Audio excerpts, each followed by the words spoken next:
My wife abandoned me when I was diagnosed with cancer at 29. You're too expensive to save, she said, cutting all contact. 5 years later, I survived and worked 3 jobs to pay medical bills. Last week, a lawyer knocked on my door with documents about a $63 million medical research inheritance. He smiled and said, the donor specifically requested, "Look, I'm not saying I believed in fairy tales or anything, but when you're standing at the altar promising someone forever, you kind of assume forever means more than just the good Instagram moments. You know, the whole package, vacations, arguments about whose turn it is to do the dishes, maybe even holding hands during the scary parts. But apparently, when they make you recite those wedding vows about in sickness and in health, there's this invisible asterisk nobody mentions. The one that says terms and conditions apply in font size -12. Mine had a real specific clause tucked away in the fine print. Unless saving you costs more than a mid-range sedan and requires actual emotional labor. I was 29 years old, which is supposed to be this golden age where you're figuring your life out. Maybe buying your first real furniture that doesn't come from IKEA. Possibly considering whether you want kids or just really committed houseplants. Instead, I was sitting in a hospital bed that smelled like industrial-strength bleach and broken dreams, with tubes snaking out of my arms like I was some kind of low-budget science experiment. The foredrip made this rhythmic beeping sound that I'd already started to hate, and the fluorescent lights overhead were doing that flicker thing that makes you feel like you're trapped in a horror movie nobody bothered to give a decent budget. That's when Melissa walked in. My wife. The woman I'd promised my life to approximately 14 months earlier at a ceremony that cost more than my car and featured a 3-tier cake nobody actually liked. She stood at the foot of my bed wearing those designer heels I'd bought her for Christmas. The ones she said made her feel powerful, and honestly, she looked more inconvenienced than concerned. Like she'd just been informed her favorite brunch spot was closed for renovations. Her face had that carefully blank expression people get when they're about to deliver news they've already processed and moved on from, while you're still stuck at the starting line wondering what the hell is happening. I can't do this, she said, and her voice had this practiced quality to it, like she'd rehearsed this speech in the car on the way over, maybe ran through it a couple times in the hospital parking lot to make sure she hit the right notes of sympathy without actually committing to any real emotion. I remember blinking at her, my brain still foggy from whatever cocktail of medications they'd pumped into me that morning, thinking maybe I'd misheard. Maybe the cancer had already spread to my ears. Can't do what? I asked, because apparently even when your life is actively falling apart, you still need clarification on exactly how it's happening. You're too expensive to save, she said, and I swear to God, she said it with the same tone someone uses when they're canceling a streaming service they don't watch anymore. Not Netflix. More like one of those niche channels you subscribed to for one show and forgot about. Clinical. Businesslike. Already decided. I actually laughed. Not because it was funny, but because what else do you do when your wife just put a price tag on your life and apparently you came in under budget for her concern? The laugh came out weird, kind of strangled, and it hurt my chest where they'd been doing tests all morning. I'm sorry, did you just cost-benefit analyze our marriage?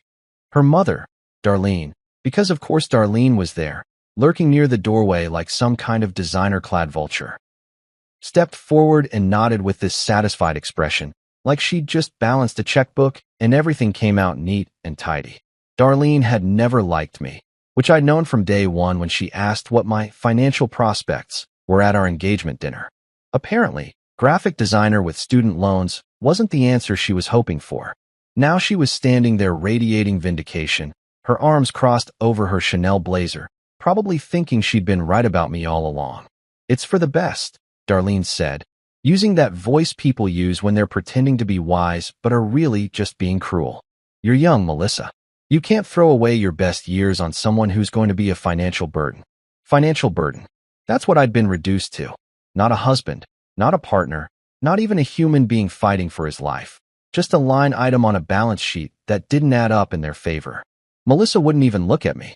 She studied her manicure instead, those perfectly painted nails I'd watched her get done just last week while I'd sat in the salon's waiting area scrolling through WebMD, trying to convince myself that my symptoms were probably just stress. I'm sorry, she said, But it was the kind of sorry people offer when they bump into you at the grocery store, not when they're abandoning their spouse in a cancer ward. How long have you been planning this? I asked, because some masochistic part of me needed to know. Did you decide in the parking lot? Or was this a conversation you had over coffee this morning? She flinched, just slightly, but didn't answer. Darlene put a hand on her shoulder, protective and possessive, already steering her daughter away from the mess she'd married. We should go, Darlene said. You've said what you came to say. And they left, just like that. Melissa's heels clicked on the tile floor. This sharp, staccato sound that echoed off the walls and seemed to announce my abandonment to the entire ward. Click, click, click, each step taking her further away while I sat there connected to machines that beeped out my heartbeat like some kind of sad metronome. The door swung shut with this pneumatic hiss, and suddenly the room felt about 3 times larger and infinitely more empty. I stared at that door for probably 20 minutes, half expecting her to come back, to burst through with tears and apologies, saying she'd panicked, that she didn't mean it, that fear had made her cruel. But the door stayed closed, and the only sound was the 4 drip and the distant murmur of nurses at their station down the hall. That morning, I'd walked into the hospital thinking I'd be dealing with a cancer diagnosis. That seemed like enough, you know? Like that should be the worst thing happening to me on any given Tuesday. But apparently, the universe had looked at my situation and thought, you know what this needs? Let's add some betrayal. Some good, old-fashioned abandonment. Really give this guy a story to tell. So yeah, I wasn't just diagnosed with cancer that day. I was diagnosed with being broke and inconvenient. With being not worth the effort. With being the kind of investment that didn't yield returns, at least not the kind that mattered to the woman who'd promised to love me forever. Turns out forever has a price point, and I'd just discovered I couldn't afford it. I looked down at my left hand, at the wedding ring I was still wearing, because taking it off seemed like admitting something I wasn't ready to admit yet. The gold band caught the fluorescent light, and I thought about how Melissa had slipped it onto my finger just over a year ago, her eyes wet with happy tears, promising me everything while meaning none of it. In sickness and in health, I whispered to the empty room, my voice cracking on the last word. Guess we should have defined our terms. The day after Melissa walked out, I discovered something interesting about hospital ceilings. They're absolutely covered in water stains that look like abstract art if you stare at them long enough. When you've got nothing but time and existential dread, you start seeing patterns. That one up there? Definitely looked like a duck wearing a top hat. That cluster near the corner? Could have been a map of Florida, or maybe just proof that hospital maintenance budgets were as depressed as I was. I counted them like other people count sheep, except instead of falling asleep, I just got better at cataloging my misery in beige and yellow-brown splotches. The nurses had clearly gotten the memo about my situation, because they started tiptoeing around my room like I was made of glass, or worse, like I was contagious with bad luck. They'd slip in to check my vitals with these sympathetic smiles that made me want to throw my Jell-O cup at the wall. Though to be fair, hospital Jell-O isn't really throwable. It just kind of jiggles disapprovingly and stays put. Nobody knew what to say to the guy whose wife had bailed faster than passengers on a sinking ship, so they just said nothing, which somehow felt louder than any conversation could have been. I was in the middle of identifying what I was pretty sure was a water stain shaped like Abraham Lincoln when my door banged open with enough force to make me jump, which hurt because everything hurt, and in walked this woman who clearly hadn't received the "be gentle with the abandoned cancer patient" memo. She was maybe 55, built like someone who'd spent her life pushing back against things that pushed first, wearing a blazer that had seen better days and carrying a binder that looked thick enough to double as a weapon. You gonna die? Or are you gonna get stubborn? She asked, not even bothering with pleasantries like hello, or how are you feeling, or any of that fake sympathy everyone else was drowning me in. I blinked at her, wondering if the morphine drip had kicked in without me noticing and I was hallucinating confrontational social workers. I'm sorry, is that an option on some kind of form I need to fill out? Because nobody gave me that paperwork. She laughed, this big, genuine sound that seemed completely out of place in a room that had been nothing but whispers and sad looks for the past 24 hours. Ruthie Hall, she said, sticking out her hand like we were at a business meeting instead of in a cancer ward where my life was actively imploding. Social worker, professional pain in the administration's ass, and your new best friend whether you like it or not. I shook her hand weakly, pretty sure I didn't have the energy to resist whatever hurricane had just blown into my room. I don't have any money for whatever you're selling. Good thing I'm not selling anything then, Ruthie said, pulling up the world's most uncomfortable-looking plastic chair and dropping that massive binder on my bed with a thud that made the four-pole rattle. I'm here to make sure you don't die just because your wife has the emotional capacity of a parking meter. I actually laughed at that, which hurt my chest but felt good in a way that nothing had felt good in days. You heard about that, huh?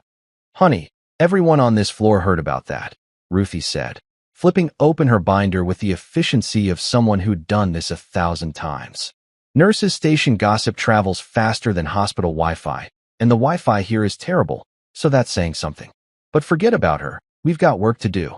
She started pulling out papers, forms, pamphlets, printouts that looked like they'd been photocopied so many times the text was starting to blur. Charity programs I'd never heard of. Medical grants I didn't know existed. Financial assistance applications that required more information than my taxes. Payment plans that actually seemed designed for humans instead of trust fund babies.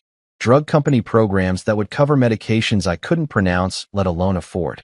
This, Ruthie said, tapping the binder with one finger, is what I call salvation through paperwork. It's not sexy, it's not fast, and it requires more signatures than a celebrity autograph session, but it works. We're going to apply for every single thing you qualify for, and probably some things you don't, because the worst they can say is no and you're already living through the worst, so what's a few rejection letters? I stared at the mountain of papers that had just taken over my bed, feeling something that might have been hope trying to claw its way through the depression and abandonment. Why are you doing this?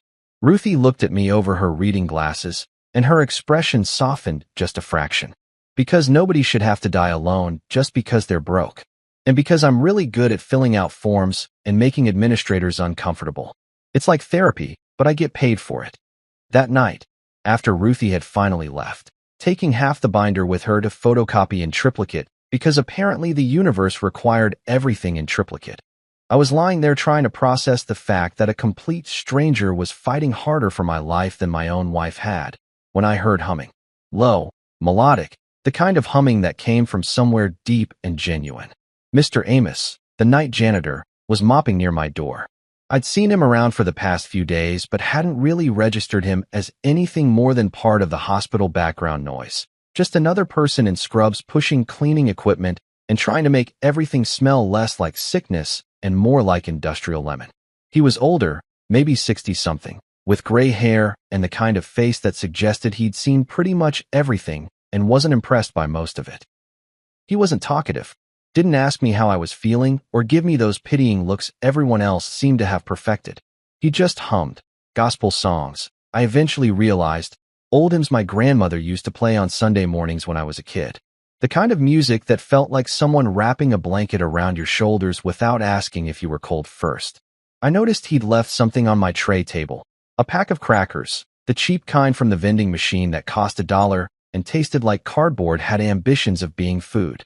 At first I thought maybe he'd left them there by accident, or maybe he pitied me the same way everyone else did. But then he did it again the next night. And the night after that. Sometimes crackers, sometimes a granola bar, once an apple that looked like it had been smuggled out of the cafeteria. You don't have to do that, I said one night, my voice rough from not using it much during the day.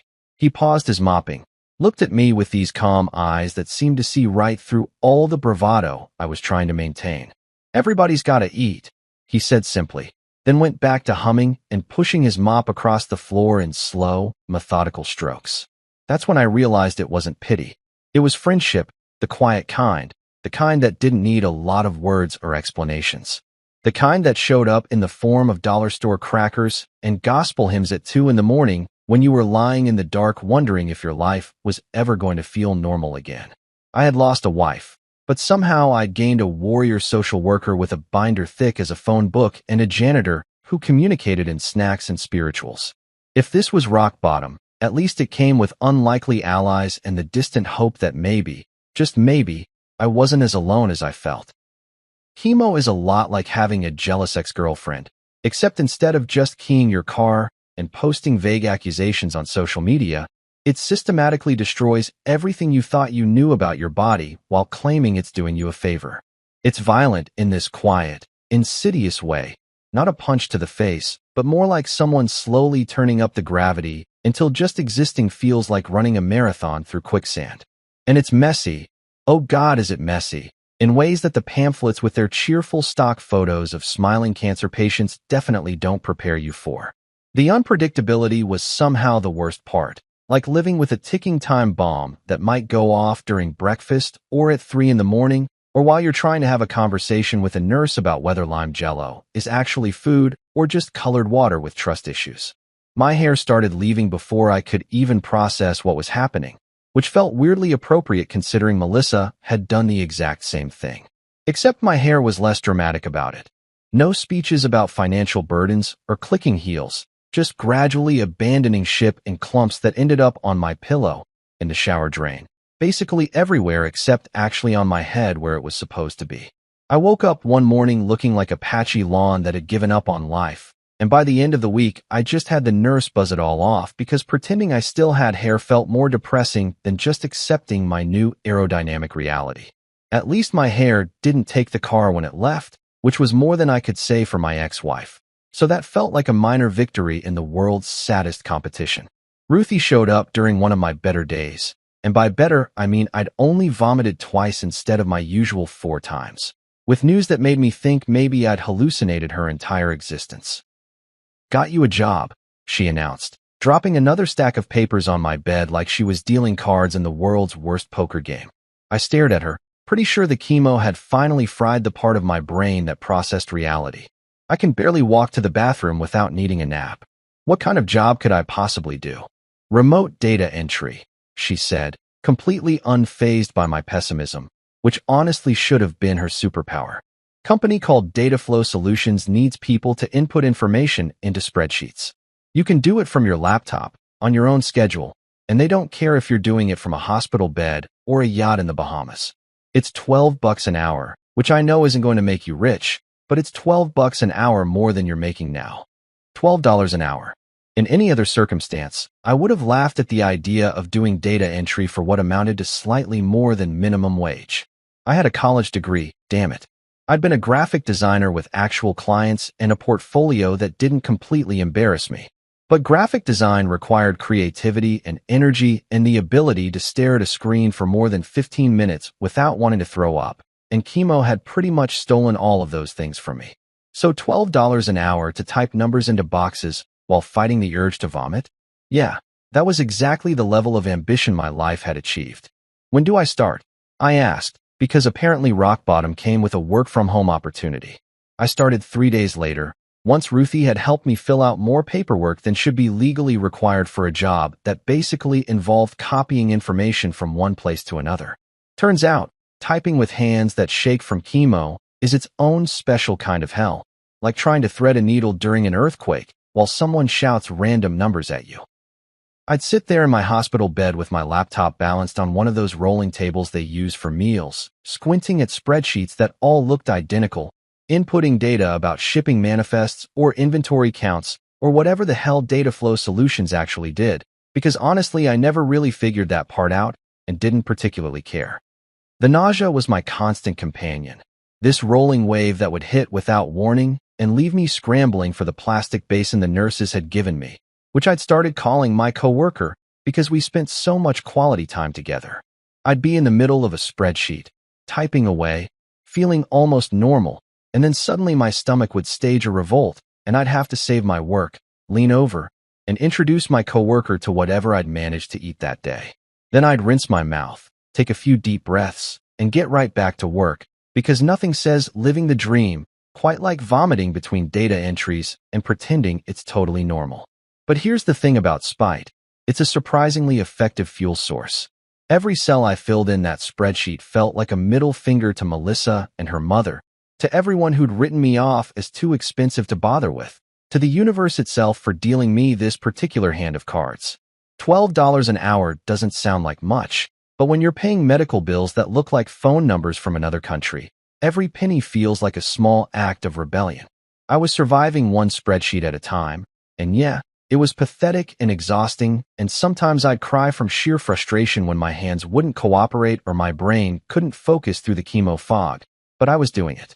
I was still here, still fighting, still proving that I wasn't disposable. Mr. Amos seemed to understand this on some level that didn't require words. He'd show up during his rounds, humming those gospel songs that had become the soundtrack to my survival, and he'd just start fixing things. My bedside lamp that flickered like it was trying to communicate in Morse code? Fixed. My phone charger that only worked if you held it at exactly 37 degrees. Fixed with electrical tape and what I'm pretty sure was just sheer determination. Even my sense of humor, which had been pretty thoroughly destroyed by everything that had happened, somehow Mr. Amos helped fix that too, just by being present and calm and completely unbothered by the fact that I was a mess. "You're tougher than you look," he said one night, after I'd finished a particularly brutal shift of data entry that had taken me twice as long as it should have, because I'd had to stop every 20 minutes to either vomit or just stare at the ceiling and question my life choices. I looked at him, this quiet janitor who'd somehow become one of the most important people in my life without either of us really acknowledging it. "Don't set the bar too high," I croaked, my voice still rough from being sick. At this point, I'm surviving out of pure sarcasm and spite. If those ever run out, I'm screwed. He smiled, this small knowing smile that suggested he'd heard that kind of talk before and knew it for what it was, armor disguised as jokes. "Spites kept a lot of people alive longer than hope ever did," he said, then went back to mopping, humming something that sounded like Amazing Grace, but slower, sadder, like grace was something you had to fight for instead of something that just showed up. The hospital coffee became my other survival mechanism, though calling it coffee was generous. It tasted like someone had burned dirt, mixed it with regret, and served it in a styrofoam cup that leaked sadness. But it was free, and it was caffeinated, and it gave me something to do with my hands during the long stretches between data entry sessions when I was too wired to sleep, but too exhausted to do anything productive.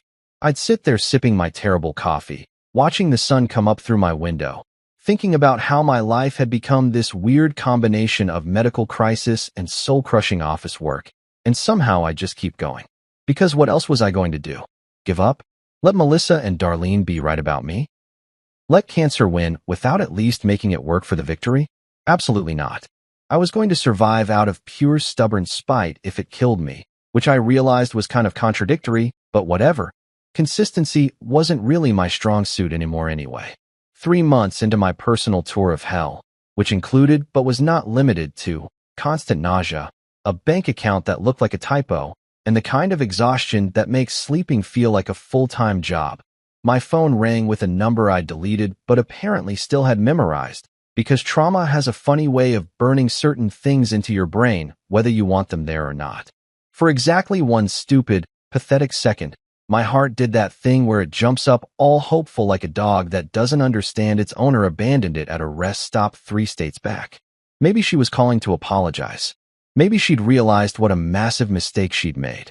Maybe she'd spent the last 3 months consumed with guilt and regret and had finally worked up the courage to beg for forgiveness. Yeah, I should have known better. "Hey," Melissa said when I answered, her voice doing that fake casual thing people do when they're about to drop a bomb, but want to pretend it's no big deal. "How are you feeling?" I actually laughed, which turned into a cough, which reminded me that my body was still actively trying to kill me from the inside out. "Oh, living the dream.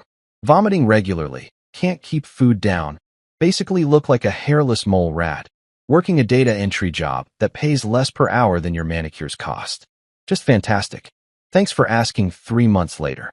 There was a pause, the kind that told me she was trying to figure out if I was being sarcastic or genuine, which was hilarious, because when had I ever not been sarcastic? "I'm glad you're doing better," she said, completely missing the point in that special way she had of hearing only what she wanted to hear. "Melissa, I'm not doing better. I'm doing slightly less terrible, which is not the same thing. But I'm guessing you didn't call for a health update. So why don't you just tell me what you want?" Another pause, longer this time, and I could practically hear her gathering her nerve on the other end of the line. "I talked to my lawyer," she finally said, and there it was, the real reason for the call. "He says it would be better for both of us if you signed the divorce papers now. Cleaner, less complicated. We can just move on with our lives." I sat there in my hospital bed, which had become more familiar to me than my own apartment at this point, and felt something shift inside me. Not heartbreak. I'd already processed that during the 2 weeks I'd spent crying into hospital pillows that smelled like industrial detergent. This was something different, something sharper, better for both of us. I repeated slowly. That's interesting phrasing, considering one of us is fighting cancer alone while working 3 times as hard to stay alive, and the other one left because it was inconvenient. That's not fair, Melissa said, and I could hear the edge in her voice now, that defensive tone she always got when someone pointed out that maybe, just maybe, she wasn't the hero of every story. I can't spend my best years watching someone fade away. That's not what I signed up for. You signed up for marriage, I said, louder than I intended, loud enough that a nurse walking past my room glanced in with concern. That was literally the entire point of the ceremony we spent $20,000 on. The vows, the cake nobody liked, your mother giving that speech about commitment. Remember any of that? You're being dramatic, she said, which was absolutely her go-to move whenever she didn't want to acknowledge that she might be wrong. I'm trying to do this the mature way. The mature way, I said, and I could hear the bitter laugh in my own voice, would have been sticking around. The mature way would have been having this conversation in person instead of abandoning me, and then calling 3 months later to make sure the paperwork goes smoothly. But sure, let's talk about maturity. See, this is exactly why we can't work, Melissa said, her voice going cold in that way it did when she decided she was the victim and everyone else was just being unreasonable. You're so angry all the time now. This isn't the man I married. You're right, I said, feeling something click into place, something final and irreversible. The man you married had hair and health insurance, and a wife who pretended to love him. That guy's gone. This version survived cancer treatment and abandonment and data entry at $12 an hour. This version knows exactly what he's worth, and more importantly, what he's not worth wasting time on. What's that supposed to mean? It means you didn't watch me fade, Melissa. You left before the commercial break. You don't get to call now and act like you were there for the hard parts. You weren't. You chose not to be. So yeah, I'll sign your papers, but not because it's better for both of us, because I deserve better than someone who puts a price tag on love and decides I'm not worth the investment. I could hear her breathing on the other end, could imagine her standing in whatever perfect apartment she was living in now, probably with her mother nearby, offering moral support and validation. I'll have my lawyers send them over, she said finally. All business now, the mask firmly back in place. You do that, I said. And Melissa? Lose my number. For real this time. I hung up before she could respond, my hands shaking from adrenaline and probably also from the chemo, and just sat there staring at my phone like it had personally betrayed me. Which, in a way, it kind of had. Stupid thing wouldn't stop working just because I wanted to throw it against the wall and watch it shatter into a million pieces that represented my marriage. Mr. Amos showed up about 20 minutes later, pushing his mop cart with that steady, unhurried rhythm he had, humming something low and gospel-inflected. He took one look at my face and didn't say anything, just kept mopping, but he mopped slower near my bed, his presence this quiet, solid thing that somehow made the room feel less empty. My ex-wife just called, I said, not sure why I was telling him, but needing to tell someone who wouldn't try to fix it or make it better or offer platitudes about time healing all wounds. Wants me to sign divorce papers so she can move on with her life. Mr. Amos nodded, wrung out his mop with careful precision. Some people, he said quietly, don't know the difference between what costs money and what has value. I let that sit for a minute, turning it over in my head. Yeah, I said finally. Yeah, I think you're right. After he left, I found a sticky note in my bedside drawer, probably left over from when the nurses were tracking my medication schedule, and wrote on it in shaky handwriting, "You're not disposable." I stuck it on the mirror in my bathroom, right at eye level, where I'd see it every time I looked at my reflection, which currently resembled a before photo in one of those dramatic survival documentaries where the person barely makes it out alive but comes back stronger. I read it out loud a few times, testing how it felt in my mouth. You're not disposable. It sounded fake at first, like affirmations people post on Instagram next to pictures of their perfectly filtered lives. But I kept saying it anyway, every morning when I woke up and every night before I fell asleep, repeating it until it started to feel less like a lie and more like a possibility. The divorce papers showed up 4 days later via courier, because apparently Melissa's lawyer was efficient if nothing else. I signed them in the hospital cafeteria over terrible coffee and a turkey sandwich that tasted like cardboard's less ambitious cousin, and I didn't cry.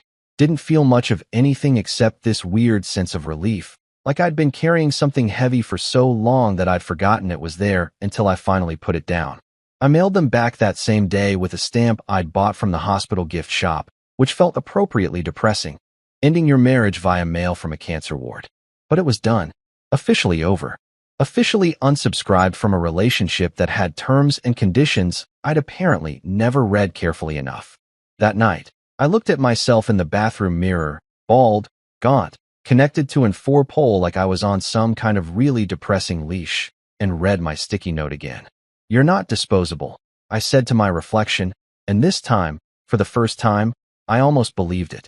I'd been in the hospital long enough that I'd started recognizing patterns in things nobody should ever have to notice, like how the lunch cart squeaked on Tuesdays but not Thursdays, or how the afternoon shift nurse always hummed off-key versions of 80s pop songs while checking vitals, or how the kid in the room next to mine cried every night around 8:30 like clockwork. Not loud crying. Not the kind that brings nurses running, but this quiet, heartbreaking sound that seeped through the walls and made me want to punch something, preferably the universe itself for being cruel enough to let children get cancer. His name was Tommy Cruz, and he was 7 years old, which I learned from overhearing nurses talking in hushed voices outside my door like I couldn't hear them through the paper-thin walls. 7. The age when you're supposed to be worried about homework and whether you're going to get that new video game for your birthday, not whether your white blood cell count is trending in the right direction. He had leukemia, the kind with a long medical name I couldn't pronounce even before chemo had turned my brain into Swiss cheese, and his parents couldn't visit much because they both worked 2 jobs and lived 3 towns away, which meant he was alone most of the time except for nurses who were too busy to do more than the basics. I met him officially about a week after he'd moved in, when I was shuffling down the hallway doing my daily walk that the doctors insisted was important for recovery, but felt more like an Olympic event given my current physical condition. He was standing outside his room in one of those hospital gowns that makes everyone look like they're wearing a decorated paper bag, staring at the vending machine like it held the secrets to the universe. "It's rigged," I said, because apparently my social skills had degraded along with my immune system. "The chips on the second row always get stuck." He looked up at me with these huge brown eyes that seemed way too old for his face, taking in my bald head and 4-pole with the kind of matter-of-fact assessment only kids can manage. "You have cancer too," he said, not a question, just a statement of observable fact. "Yeah," I said, because what else do you say? "The not fun kind." "Is there a fun kind?" he asked, and I actually laughed, which hurt but felt worth it. "Fair point. What are you in for?" "Leukemia," he said, pronouncing it carefully like he'd practiced. "The doctors say I'm doing good, though. Better than last month." "Well, that's something," I said, and we stood there for a minute in companionable silence, 2 bald guys in hospital gowns staring at a vending machine neither of us had the energy to fight with. That's when I noticed he was holding a plastic medicine cup, one of those little ones they use for pills, and he was looking at it with this intense concentration. "What V you got there?" I asked. "Building materials," he said seriously, then explained that he'd been collecting the cups from his medications and trying to build towers, but they kept falling over because the cups were too light and the hospital room floor wasn't level. I looked at this 7-year-old kid who was fighting cancer and dealing with absent parents and being alone in a scary place. And he was worried about architecture and structural integrity. "You know what?" I said. "I've got a whole collection of those cups in my room. Want to pool our resources and see what we can build." His face lit up in a way that made my chest hurt worse than the chemo ever had. And just like that, we became engineering partners in the world's most depressing construction project.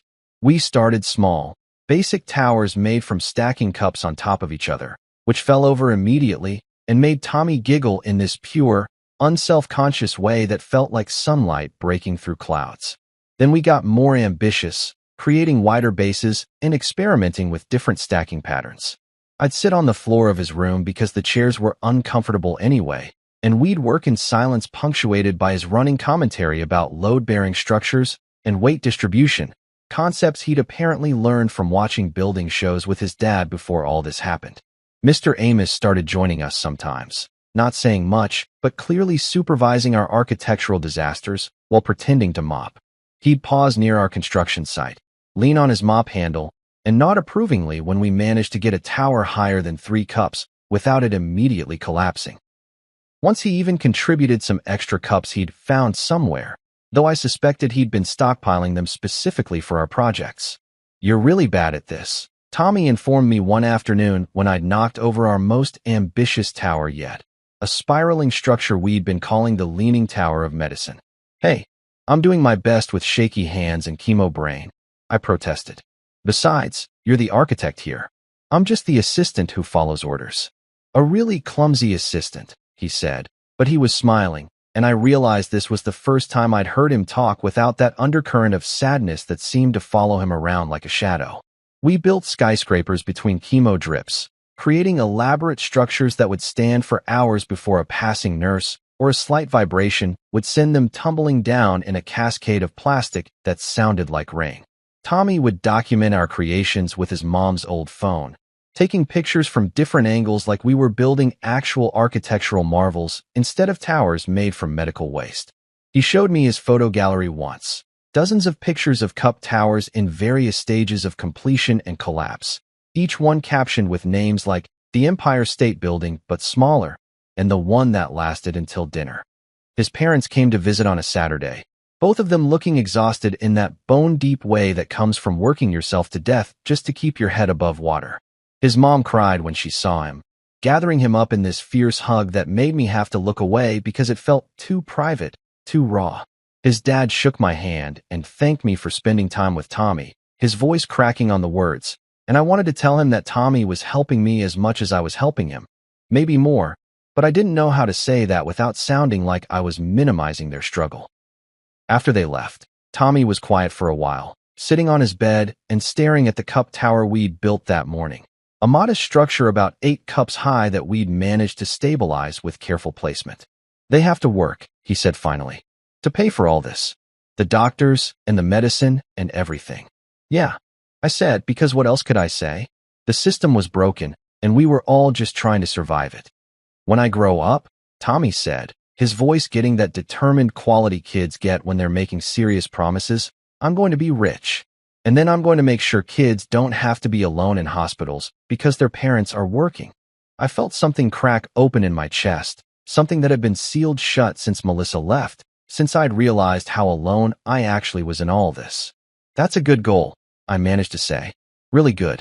That night, lying in my own bed and staring at my own water-stained ceiling, I thought about Tommy and his absent parents and his cup towers and his determination to fix a broken system when he grew up.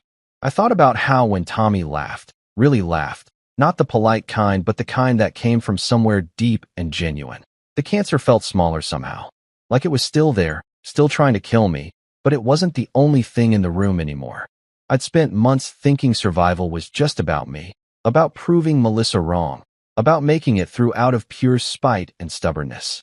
But watching Tommy build towers out of medicine cups with hands that shook from treatment, seeing him smile despite everything he was going through, I realized something that should have been obvious but somehow wasn't. Surviving wasn't just for me anymore. It was for the people who still believed I had something to give. For a 7-year-old who needed someone to build ridiculous structures with between chemotherapy sessions. For Mr. Amos, who showed up every night with his gospel hymns and his quiet understanding. For Ruthie, who fought bureaucracy like it was a personal enemy. I wasn't just fighting cancer anymore. I was fighting to be the kind of person who deserved the faith these people, these unlikely, unexpected people, had somehow decided to place in me. And maybe, just maybe, that was a better reason to survive than spite ever was. Fast forward 5 years, and somehow, against all medical odds, statistical probability, and my ex-wife's confident predictions, I was still alive. Not just alive in the technical sense of having a pulse and occasionally remembering to breathe, but genuinely, stubbornly, spitefully alive in a way that felt like giving the universe a daily middle finger. The doctors used words like remission and remarkable recovery, with the kind of cautious optimism people use when they don't want to jinx things, and I'd gone from being the guy everyone expected to die to being the guy who absolutely refused to, which honestly felt like the biggest plot twist of my entire existence. But here's the thing nobody tells you about surviving cancer when you're broke. Beating the disease doesn't magically fix your bank account or erase the mountain of medical debt that's been accumulating interest like it's training for the Olympics. I'd survived, sure, barely, but I'd emerged on the other side looking at bills that had more zeros than I'd seen since my high school calculus class. The one I'd nearly failed because I was too busy being 17 and stupid to pay attention to anything useful. So I worked. Not one job like a normal person with reasonable life goals and healthy boundaries, but 3 jobs, because apparently my survival instinct had kicked into overdrive and decided that sleep was optional and free time was for quitters. During the day, I worked at a warehouse, one of those massive distribution centers that makes you feel like an insignificant cog in a machine designed by someone who actively hated human beings. I'd spend 8 hours lifting boxes that all weighed exactly enough to make your back hurt, but not enough to justify complaining about it, scanning barcodes until my eyes crossed, and trying not to think about how I'd gone to college specifically to avoid this kind of soul-crushing manual labor.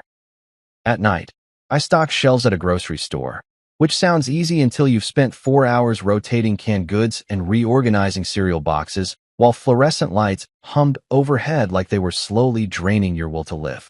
There's something deeply existential about alphabetizing pasta sauce at 2 in the morning while a radio plays the same 6 songs on repeat, and you wonder if this is what surviving cancer was supposed to feel like. Exhausting, repetitive, and vaguely depressing in a way you can't quite articulate.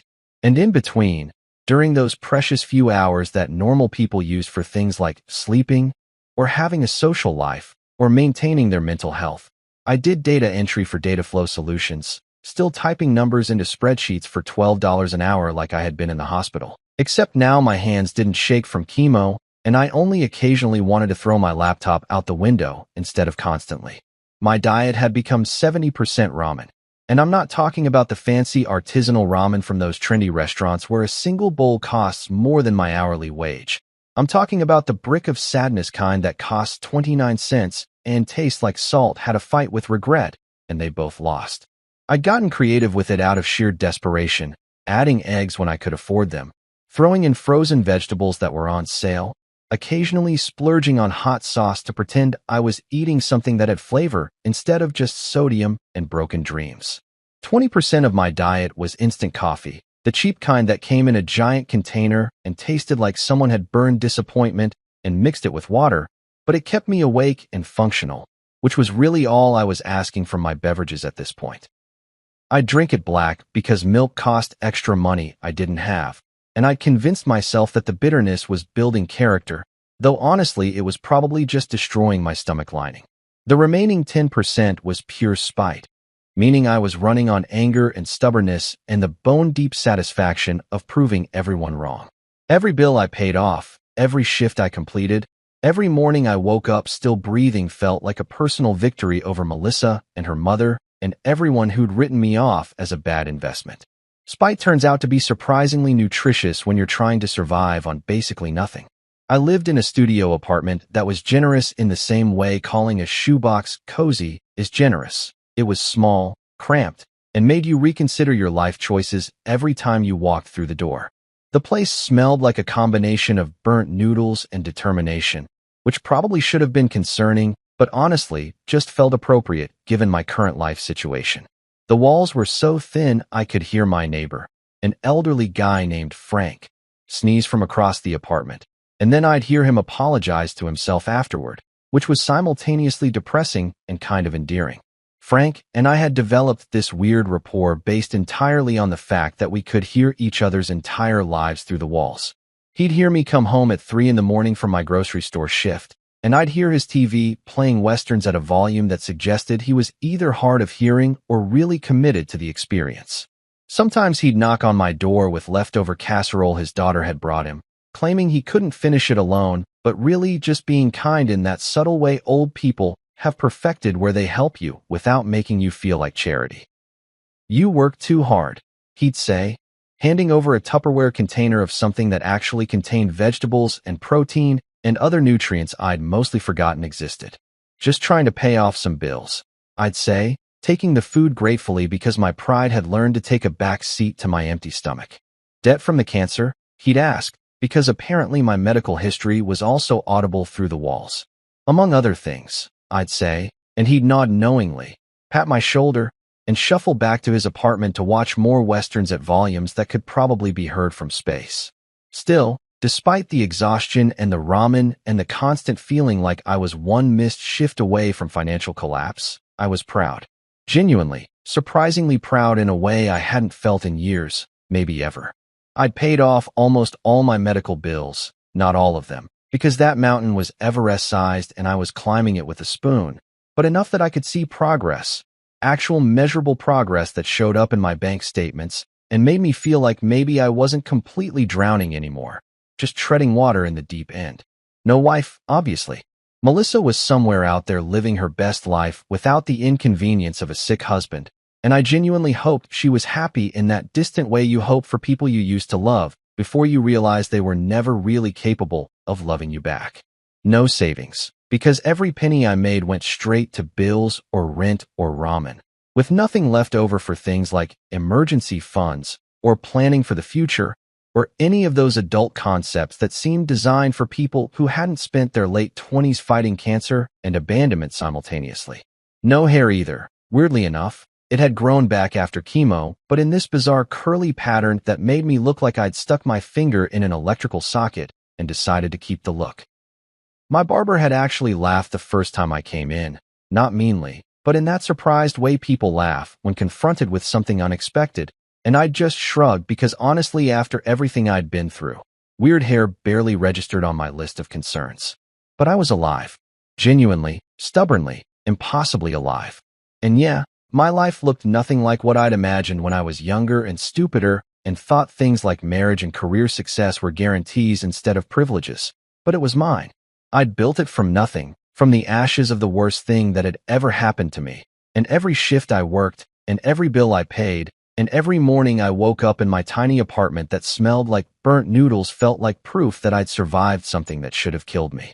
Sarcasm had replaced therapy, which probably wasn't the healthiest coping mechanism, but was significantly cheaper and didn't require scheduling appointments or talking about my feelings with a stranger who nodded sympathetically while taking notes. I'd learned to laugh at the absurdity of it all, the fact that I'd survived cancer only to be defeated by grocery store shifts and instant ramen, the way my life had become this weird endurance test that nobody had asked me to take, but I was apparently acing anyway.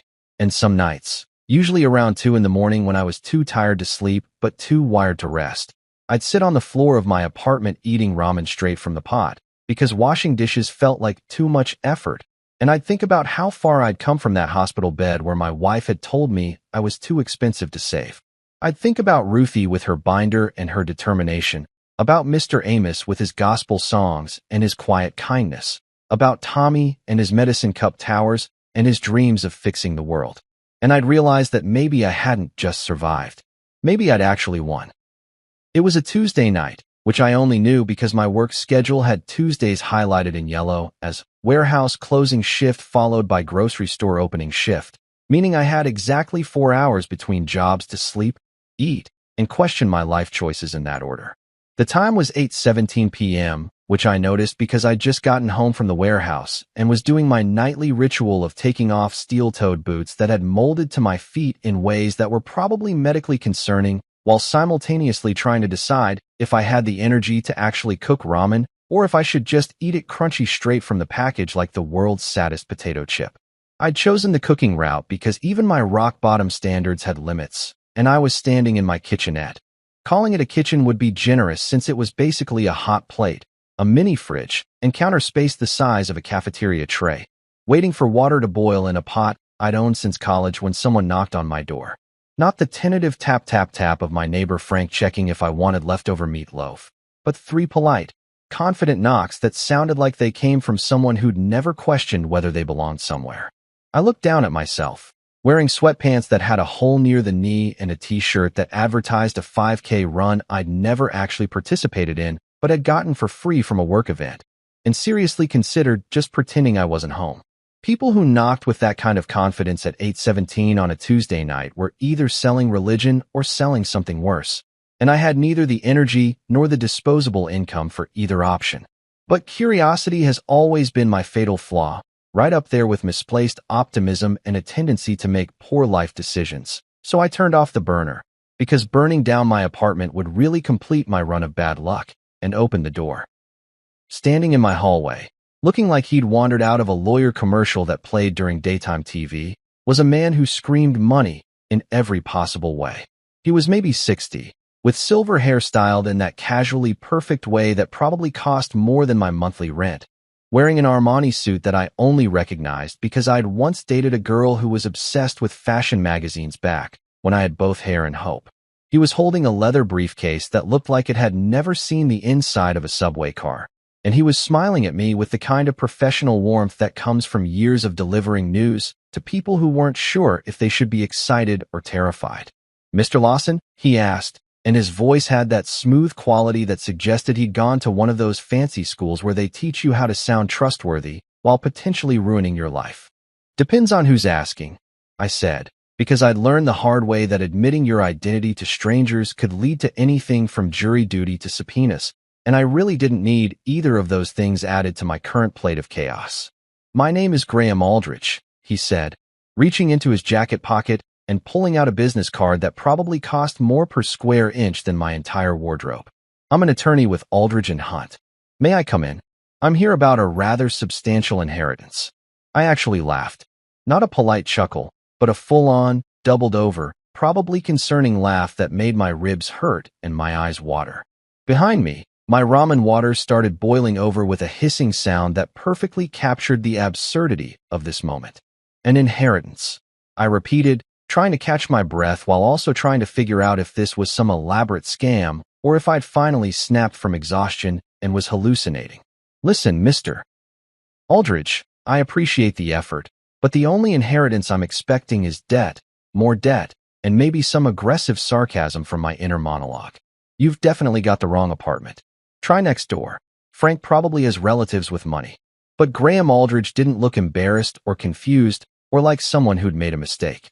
He just stood there with his leather briefcase and his expensive suit and his patient smile, waiting for me to stop laughing like a crazy person. "I assure you, Mr. Lawson, I have the correct address. The inheritance in question is approximately $63 million, and the donor specifically requested you by name." The world kind of tilted sideways for a second, and I had to grab the doorframe to steady myself because my brain had apparently short-circuited somewhere between 63 and million. "I'm sorry, did you just say 63 million? As in, with 6 zeros? As in, more money than I've seen in my entire life combined, including that time I accidentally looked at someone else's bank statement at the ATM? 63 million, yes," Graham confirmed, like we were discussing something completely normal instead of an amount of money that existed only in lottery fantasies and fever dreams. "Perhaps we should discuss this inside? I have quite a bit of paperwork to go through, and your hallway, while charming, isn't exactly conducive to legal proceedings." I stepped aside because what else was I going to do? And Graham Aldrich walked into my studio apartment with the kind of grace that suggested he was used to much nicer surroundings, but was too professional to show it.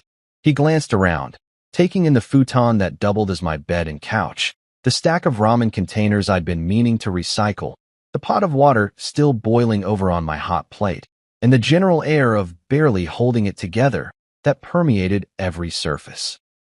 "Please, have a seat," I said, gesturing to my one chair, which I'd found on the curb 3 years ago and had never quite trusted to hold more than 150 pounds. I turned off the stove, moved my dinner dreams aside, and sat on my futon, which creaked in protest because even my furniture was exhausted. Graham set his briefcase on my makeshift coffee table, a plastic storage container I'd turned upside down, and opened it with the kind of precision that suggested he'd done this 1,000 times. Inside were folders, documents, papers with official-looking seals and signatures that made my eyes cross just looking at them. "I understand this must be quite shocking," he said, pulling out a folder and opening it to reveal what looked like a legal document written in that special language lawyers use that sounds like English but really isn't. The donor was very specific about wanting this to be a surprise, though I did advise that perhaps some warning might be appropriate. "Warning would have been great," I said, my voice sounding distant and strange to my own ears. "Maybe a text message? An email? A carrier pigeon?" Literally anything that would have prepared me for a random lawyer showing up at my door talking about more money than I've earned in my entire life. Graham smiled, and it was genuine this time, not professional. The donor had a flair for the dramatic, I'm afraid. He wanted you to experience the full impact of his gesture. He, I said, latching onto the pronoun because my brain was desperately trying to make sense of this situation. Who the hell do I know who has $63 million? I shop at discount grocery stores, and my most valuable possession is a coffee maker I got on sale. Graham pulled out another document, and I saw a name written at the top in official legal script that made my heart stop and restart in the space of a single breath. The donor was Amos Henderson, Graham said, watching my face carefully. I believe you knew him as Mr. Amos, the janitor from Denver Memorial Hospital. I stared at him. Then I stared at the document. Then I stared at him again, because clearly someone had made a mistake, a huge, impossible mistake that was going to be really embarrassing when they figured it out. Mr. Amos, I said slowly, like testing the words to see if they'd make sense coming out of my mouth. The janitor. The guy who hummed gospel songs and fixed my phone charger with electrical tape and left crackers on my hospital tray. That Mr. Amos. The very same, Graham confirmed. Had $63 million. I continued, still not believing this was real, still waiting for the punchline or the hidden camera or whatever cruel joke the universe was playing. Indeed, he was quite wealthy, though he chose to live modestly. I started laughing again, except this time it came out more like crying, or maybe some combination of both that didn't have a name because it was the sound of someone's entire reality shifting on its axis.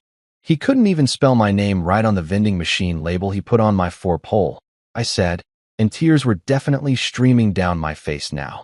He called me Lawson for 3 months, and I never corrected him because it didn't matter, because he was kind and he showed up and he gave a damn when nobody else did. And now you're telling me he had enough money to buy a small island? He was a retired inventor, Graham explained, pulling out more documents that I couldn't focus on because my vision was blurry with tears. He held several patents on medical delivery systems, for pumps, medication dispensers, that sort of thing. They're used in hospitals worldwide. He made a considerable fortune from the royalties, but he lived simply and worked as a hospital janitor because, according to his personal notes, he wanted to stay connected to the people his inventions were supposed to help. I put my head in my hands, overwhelmed by the sheer impossibility of it all. Why me? Why would he leave his money to me? Graham reached into the folder again and pulled out a single piece of paper, and his voice softened when he read it. In his will, he wrote, "For the man everyone left to die, but who kept living anyway. Tell him his wife was wrong. He wasn't too expensive to save." That sentence hit me like a physical blow, knocking the air out of my lungs and the strength out of my bones. I remembered Mr. Amos mopping my floor in silence, remembered him leaving crackers and granola bars, remembered him humming Amazing Grace while I cried into my pillow. I remembered thinking he was just being kind, just being a good person in a place where good people were in short supply. I'd never told him about Melissa, never mentioned what she'd said about me being too expensive to save. But somehow he'd known. Somehow, he'd seen everything I was going through and decided that I mattered, that I was worth fighting for, that my life had value even when I couldn't see it myself. He changed my entire life, I said through tears, my voice breaking on every word. And I didn't even know his last name. Graham Aldridge gave me a moment to completely fall apart, which I appreciated because I was doing it spectacularly, crying into my hands in my crappy studio apartment while a lawyer in an Armani suit sat on my curb-fine chair and pretended not to notice that I'd devolved into a sobbing mess. Eventually, when I'd managed to pull myself together enough to form coherent sentences instead of just making wounded animal noises, he opened another folder from his briefcase of life-changing documents and started explaining exactly who Amos Henderson had been. Turns out the guy who'd fixed my phone charger with tape and determination wasn't just some janitor who'd decided to spend his retirement pushing a mop around a cancer ward. He was a legitimate genius, the kind of person who probably could have been running a Fortune 500 company or teaching at MIT, but instead chose to spend his days cleaning floors and humming gospel songs to sick people who needed it. Graham showed me patent documents with Amos's name on them, Official government papers with seals and signatures that proved beyond any doubt that the man who'd left me crackers on my hospital tray had invented some of the most widely used medical equipment in the entire healthcare industry. This one here, Graham said, pointing to a patent dated 1987, is for an automated four-pump system that's currently used in approximately 60% of hospitals nationwide. And this one, he flipped to another page, is a medication delivery system that revolutionized how controlled substances are dispensed in medical settings. There are others, a total of 17 patents, all related to hospital equipment and medical technology. I stared at the documents like they were written in ancient hieroglyphics, my brain refusing to connect the man in these official papers with the guy who used to mop around my medicine cup towers with Tommy. He held patents on medical delivery systems used worldwide. I repeated, trying to make the words feel real in my mouth. The guy who I watched fix a broken mop handle with duct tape, and what I'm pretty sure was just optimism. He was worth over $60 million, Graham confirmed. But he lived like he made minimum wage. According to his financial records, he owned his house outright, a modest 3-bedroom in a middle-class neighborhood, drove a 15-year-old Honda Civic, and his biggest monthly expense was his donation to the hospital's charity fund. Graham paused, flipping through more papers. He worked as a janitor at Denver Memorial for 12 years after retiring from his company. Never told anyone who he really was. Just showed up, did his job, and went home. Why? I asked, because that was the part that didn't make any sense in a story that was already stretching the limits of believability. Why would someone with that much money and that much success spend their retirement mopping floors? Graham pulled out what looked like a personal letter, handwritten in shaky script that I immediately recognized as Amos's handwriting. I'd seen it on notes he'd occasionally leave, reminders about which vending machine buttons to avoid or which nurses would sneak you extra pudding cups if you asked nicely. He wrote this about 5 years before he passed away, Graham said. It was included with his will as an explanation of sorts. He handed me the letter, and I read it with tears blurring the words, having to blink repeatedly to make them come into focus. Amos's handwriting was messy but deliberate, the writing of someone who'd spent more time working with his hands than with pens. I made my money off sick people, the letter read. Built machines that helped them, sure, but also made millions doing it. Seemed wrong to spend all that money on fancy cars and big houses while the people my machines were supposed to help couldn't afford to use them. So I went back to the hospitals, not as an inventor or a businessman, but as someone who could be there in the middle of the night when folks were scared and alone. Figured that was worth more than any patent ever was.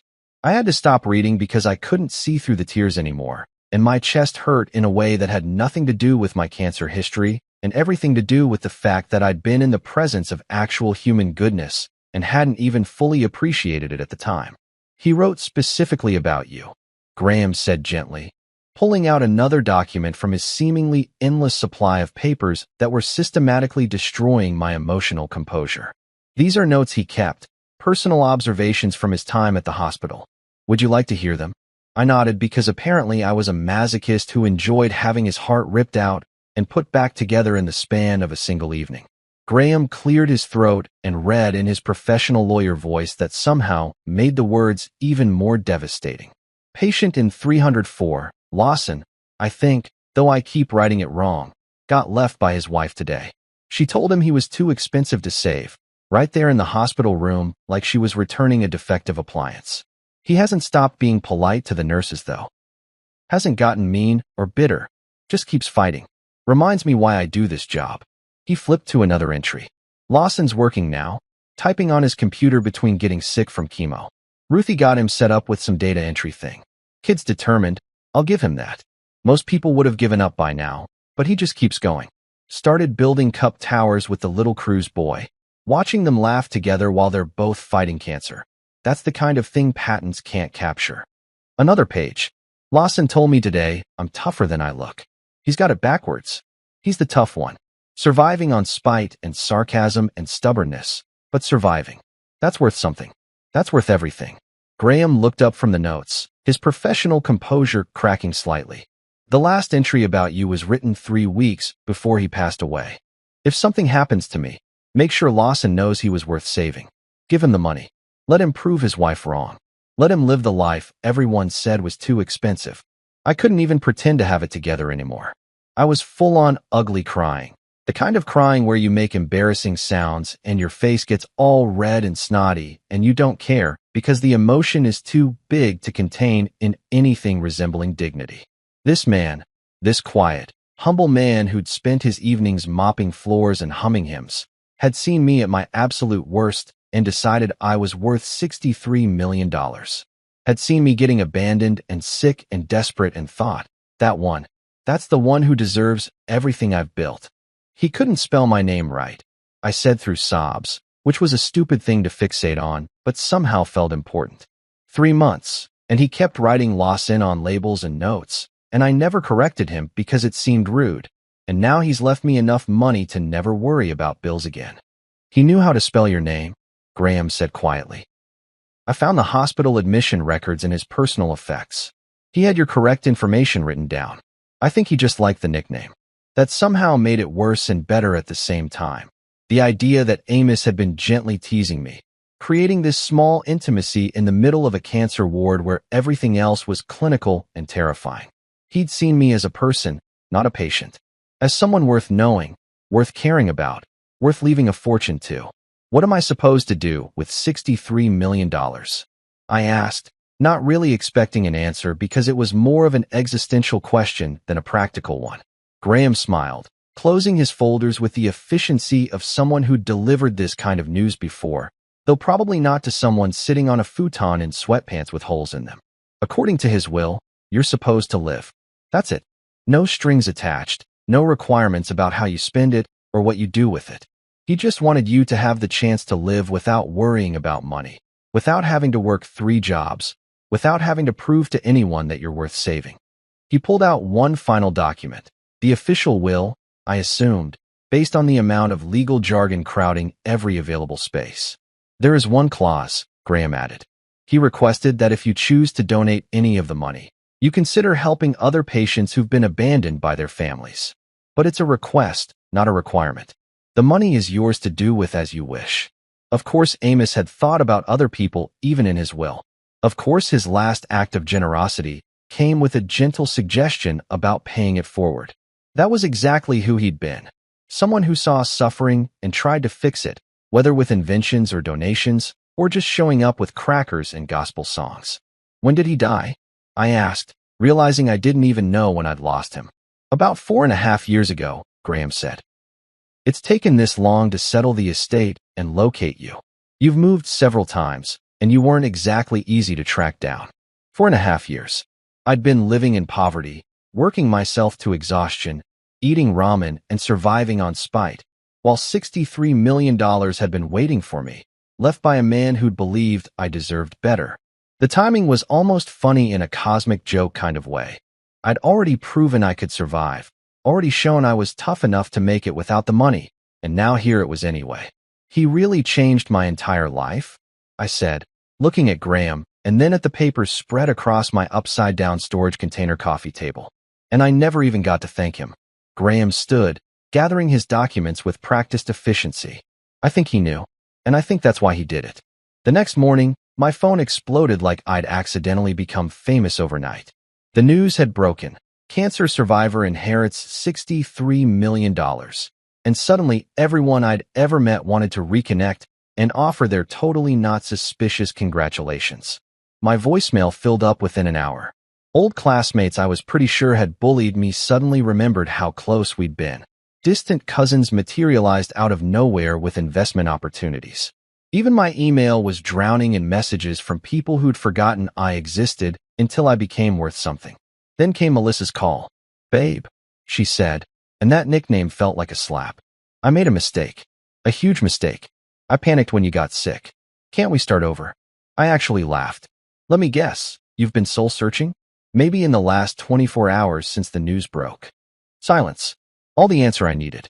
Melissa, I fought cancer, abandonment, and poverty without you. I can't survive another toxic relationship. We're done. You're being cruel, she said. No, I'm being honest. Lose my number. Her mother Darlene called next, coughing dramatically. Sweetheart, your ex-wife is heartbroken. Good, I interrupted. So am I. about that $200 blender she took. I hung up and blocked them both. I didn't buy a mansion or a sports car or any of the ridiculous things people probably expected me to waste money on after suddenly becoming obscenely wealthy. Instead, I created the Amos Foundation for Abandoned Patients, a name that made lawyers nervous because apparently abandoned had legal implications, but I didn't care because that's exactly what it was for. People who'd been left behind by family or finances or a healthcare system that treated human lives like budget line items that needed to balance out. The foundation's mission was simple and personal. We paid off medical debts for people who'd been abandoned during treatment, people like me who'd been told they were too expensive to save and then had to figure out how to survive anyway. We covered bills for patients whose families had walked away, whose insurance had maxed out, whose GoFundMe campaigns had failed to go viral, because apparently suffering isn't compelling content unless it comes with good photography and a catchy hashtag. Within the first year, we cleared over $12 million in medical debt. $12 million. That's not money. That's hundreds of lives, hundreds of people who could finally breathe again without drowning in bills that had more zeros than hope. We worked with hospitals across the country, identifying patients who fit our criteria, reaching out quietly, because nobody wants their abandonment broadcast like some kind of tragedy porn. Sometimes we'd get thank you letters that made me cry in my office. Now an actual office instead of a studio apartment that smelled like burnt ramen. Sometimes we'd get no response at all, and that was fine too because dignity doesn't require gratitude. I kept Amos's old janitor badge on my desk in a simple frame. No fancy display, just the laminated ID card with his photo looking exactly like I remembered him. Calm, kind, completely unimpressed by the chaos of the world around him. Visitors would ask about it sometimes, confused about why a millionaire philanthropist had a janitor's badge as his most prominent decoration, and I'd tell them the whole story. About the man who mopped floors and hummed gospel songs and left crackers for dying patients who had nobody else. About the inventor who chose connection over comfort, service over status. About the person who saw me at my worst and decided I was worth everything. Sometimes, late at night when I couldn't sleep, a lingering side effect of trauma that money couldn't quite fix, I'd imagine Amos walking into Heaven's break room, pouring himself terrible coffee, and saying to whoever was in charge up there, "Told you that kid would make it." I never heard from Melissa again after blocking her number, which was exactly what I'd hoped for. Rumor had it she was dating a chiropractor now, which I learned from a mutual friend who thought I'd want to know. I didn't, particularly, but I did hope she'd finally found someone who could adjust her morals along with her spine, because clearly they'd been misaligned for years. As for me, I was cancer-free, debt-free, and finally living proof that sometimes the people who abandon you end up watching you on the evening news, probably choking on their expensive wine while you're out there changing lives with money you earned by refusing to die when everyone said you should. I guess I wasn't too expensive to save after all, just too valuable for the wrong buyer.